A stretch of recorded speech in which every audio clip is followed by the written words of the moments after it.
হতে পারে এই রমজান আপনার জীবনের শেষ রমজান। শয়তান আপনাকে তিনটা ধোঁকা দিতে পারে। শয়তান আপনাকে বুঝাতে পারে আপনি অনেক জানেন, আমার জানার দরকার নাই। শয়তান বুঝাতে পারে আমার বয়স হয়ে গেছে, আমার দ্বারা হবে না। শয়তান বুঝাতে পারে আমার অনেক সময় পড়ে আছে, পরে শিখে নিব। আল্লাহর ওয়াস্তে শয়তানের ধোঁকায় পড়বেন না। এই মাসে কোরআন শিখেন, কে জানে আপনি আগামী মাস পাবেন কিনা। একটা হাদিসে পেয়েছিলাম, বান্দা যখন মনে মনে আল্লাহকে ডাকে, আল্লাহ মনে মনে ওই বন্দাকে স্মরণ করে।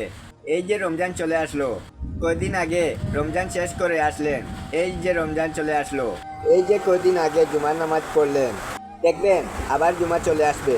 সময় দ্রুত চলে যাচ্ছে। কিসের আলামত? কিয়ামতের আলামত।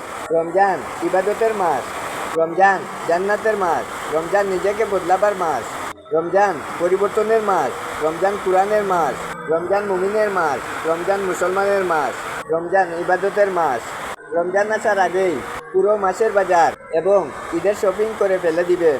রমজান মাসে বেশি বেশি মার্কেটে যাবেন না। স্ত্রী সন্তানদেরকেও বেশি বেশি মার্কেটে যেতে দিবেন না, বরং এই মাসে পর্দা আরও বজায় রাখার চেষ্টা করবেন।